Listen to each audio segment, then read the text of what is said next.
using the deadlift to build muscle. That's to contrast it with deadlift for powerlifting. So we're not trying to lift maximum weight, we're trying to build the most amount of muscle, and we're using the weight as a tool. Now, we still want to go fairly heavy because it is a compound exercise and we do benefit from lifting heavier weight and also taxing the central nervous system. So it's not completely different from powerlifting, but there's a few critical differences. I'd say the biggest one is letting the weight down slower. So a powerlifter might just throw the weight up and practically just drop the weight. They're losing the eccentric range of the motion, which is the most muscle building part where you let the weight down slowly. Coach Trevor, what are the other differences between bodybuilding and a powerlifting deadlift? How should we be doing this for bodybuilding specifically? So explosiveness, your stance, wherever your feet are going to be placed, and your grip. See how he has the over-under grip, or one hand over and then the other reverse grip? This is standard grip, I'd say, just lifting it, but powerlifting too. This helps with your grip strength, and when you're holding say 400 or 500 pounds, because this is another compound exercise, you can go so much heavier, but your grip tends to give out first. So in powerlifting, they train grip strength a lot for this reason. But in bodybuilding, when you're doing one hand under, one hand over, think about your back. When you're doing a back double bicep on stage, this is how I try to emulate lots of different machines and incorporate dumbbells, is you have one under, watch what happens to your shoulder, right? Your back. As soon as you twist, just the motion of twisting your hand is going to lock your shoulders into another position.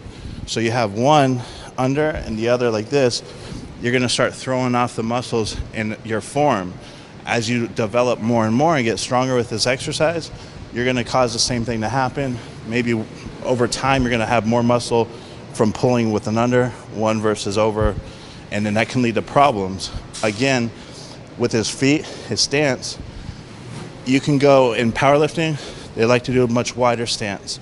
And by doing a wider stance, you have less range you need to pull from, which makes, say, 500 pounds much easier to do this versus here, all the way down.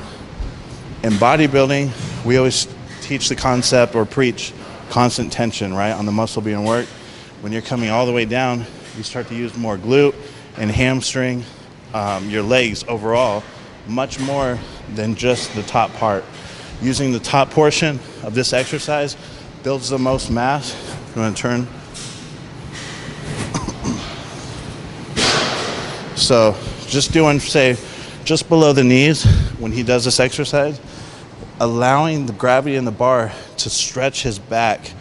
So it's pulling his back apart. His scapula is being pulled apart.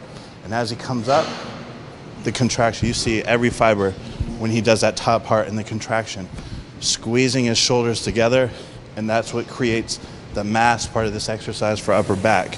When you hear about deadlift being the best exercise, this is why. Lower back comes engaged from the lower part, also the legs, and then the contraction, upper, and then with his hands, if he places outer or inner, imagine you can flare, right? Standing relaxed on stage.